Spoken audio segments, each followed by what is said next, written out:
महिलाओं का इस्तेमाल करके महिलाओं के नाम पर हम आरक्षण लें।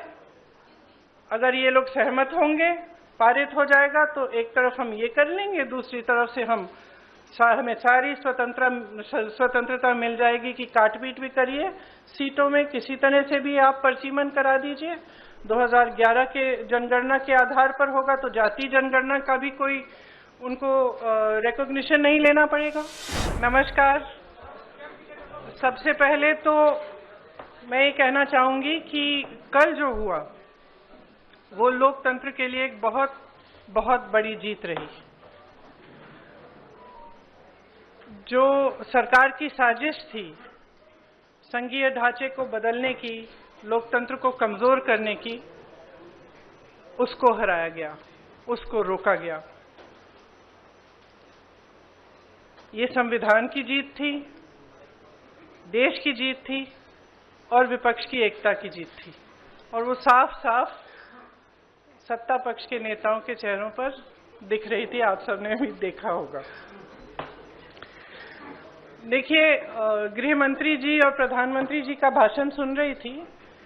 कई बार दोनों ने अलग अलग मौकों पर अपने भाषण में कहा कि आप लोग अगर इसके साथ सहमत नहीं होंगे तो आप कभी यहाँ नहीं बैठ सकते, आप कभी सत्ता में नहीं आ सकते, आप कभी जीत नहीं सकते। और इससे बहुत साफ हो गया कि इनकी मंशा क्या थी। हम सब थोड़ा चौंके हुए थे कि अचानक ये सत्र बुलाया जा रहा है, विधानसभा चल रहे हैं 2 प्रदेशों में, अभी अचानक बुलाया जा रहा है, बड़ी जल्दबाजी की जा रही है। किसी को मालूम नहीं था एक दिन पहले तक कि क्या आने वाला है, मसौदे में क्या होगा। मसौदा सार्वजनिक करते हैं सिर्फ एक दिन पहले ताकि हमें समय भी नहीं मिलता। तो हम सब सोच रहे थे कि ये सब क्या हो रहा है और क्यों हो रहा है। मेरे ख्याल से पूरी साजिश जो रची गई षड्यंत्र की तरह कि किसी न किसी तरह से हमें सत्ता में रहना है। अगर अभी नहीं किया जाएगा तो 2029 तक जो ये करना चाह रहे हैं परसीमन 2011 के जनगणना के आधार पर, वो नहीं खत्म हो पाएगा। तो ये सब करने के लिए एक तरह से प्लान बनाने के लिए कि परमानेंटली हम सत्ता में कैसे रह सकते हैं और कैसे करें, महिलाओं का इस्तेमाल करके महिलाओं के नाम पर हम आरक्षण लें।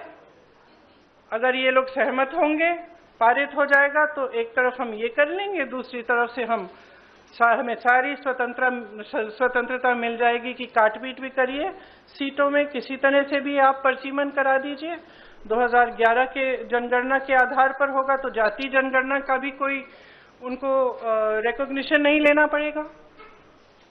तो ये साफ है कि उन्होंने सोचा चलो पारित हो जाएगा तो जीत, पारित नहीं होगा तो हम हर नेता के सामने बाकी पार्टियों को महिला विरोधी कहकर महिलाओं के मसीहा बन जाएंगे। तो आप महिला हैं, हम जानते हैं कि महिलाओं का मसीहा बनना इतना आसान नहीं है, करके दिखाना पड़ता है। एक इतिहास है, कांग्रेस पार्टी का एक इतिहास है, विपक्षी दलों का एक इतिहास है, भाजपा का इतिहास है महिलाओं के संदर्भ में।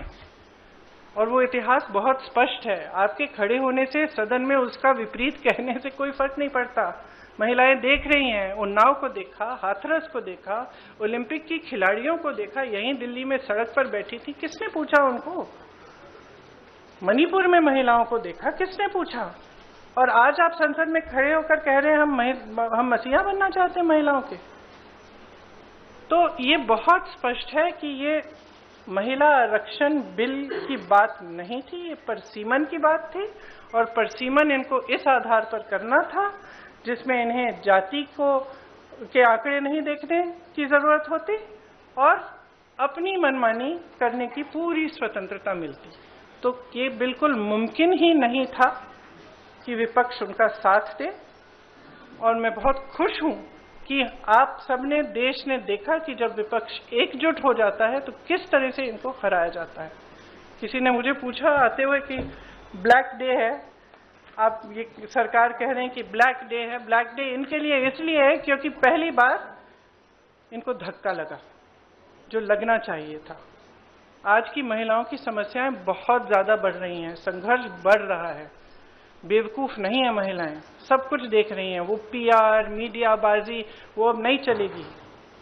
कुछ ठोस करना है तो आप 2023 में जो सर्वसहमति से जो विधेयक पास हुआ था, पारित हुआ था, सारे दलों ने उसका समर्थन किया था, उसको लाइए। उसमें अगर कुछ एकाध संशोधन करना है छोटा, ताकि वो अभी लागू हो सकता है, करिए और उसको अभी लागू करिए।